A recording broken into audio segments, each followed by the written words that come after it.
Bonjour Dominique, donc voilà un petit tutoriel pour modifier le texte de votre site. Donc ce que je conseille toujours, on garde un onglet ouvert sur le front et un onglet ouvert sur le back, qui se trouve ici. Voilà, on va prendre votre login. Voilà, on se retrouve sur la page d'administration de WordPress. Et là, tout simplement, on va dans la section page qui se trouve ici.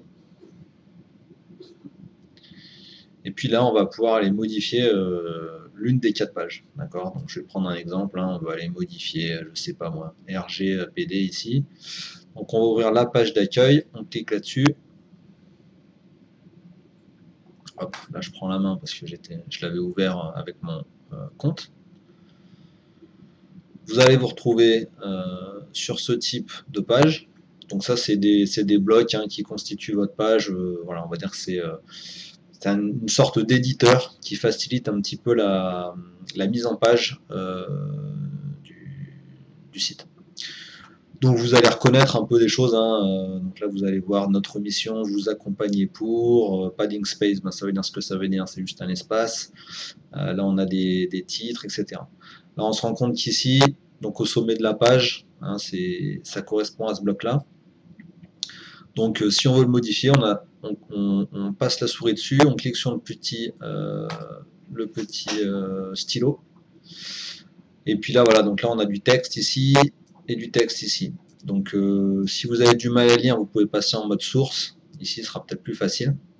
Donc ne modifiez pas le code HTML, tout ce qu'entre guillemets vous ne comprenez pas spécialement, on touche à rien. Vous pouvez par contre modifier tout ce que vous voulez ici, voilà, dans tout ce qui est en bon français, on va dire. Voilà, donc une fois que vous avez fini ça, vous cliquez sur sauvegarder les modifications. Donc là, voilà, il y a plein de blocs que vous pouvez modifier.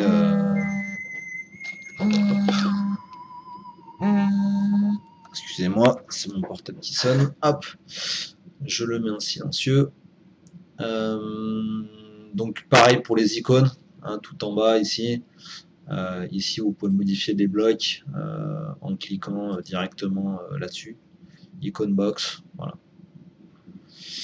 Donc c'est tout simple, vous allez modifier ici ce que vous voulez, vous cliquez sur sauvegarder les modifications. Donc on essaie de pas trop toucher au réglage parce que ça peut mettre un peu en l'air la mise en page. Donc tout ce qui est les pixels, etc. Vous pouvez éventuellement modifier les couleurs, mais tout ce qui est les pixels ne touche à rien. Qu'est-ce que je voulais dire d'autre? Si vous modifiez le process builder, donc le process builder, c'est ce qui contrôle cet affichage-là. Une petite subtilité, c'est que pour c'est un mini bug, on va dire, de l'éditeur utilisé par WordPress. C'est quand vous allez modifier ça. Donc là, vous avez la première étape du process qui correspond à ça.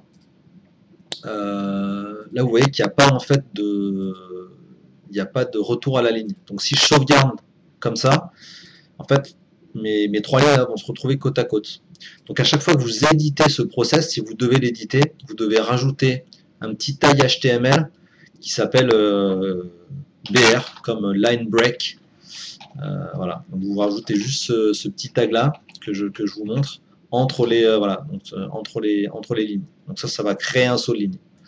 Donc pareil pour l'étape 1 et l'étape 2 qui se trouve ici. Voilà. Sinon, si vous sauvegardez à chaque fois, excusez-moi, et une fois que c'est fait, vous cliquez simplement sur sauvegarder les modifications. Voilà, une fois que vous avez fait les modifications sur la page, ne pas oublier de cliquer sur mettre à jour ici. Voilà, vous cliquez sur mettre à jour et ça va mettre en ligne vos modifications. Voilà, donc si vous avez si vous avez envie de modifier une autre page, vous retournez sur la page ici, et puis vous cliquez sur ce que vous voulez ici, vous allez pouvoir modifier ce que vous désirez.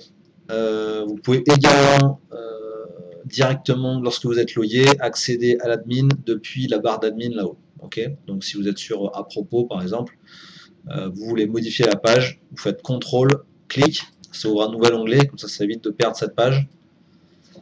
Et puis là, vous avez la page de modification à propos. Voilà, n'hésitez pas à me recontacter si vous avez d'autres questions.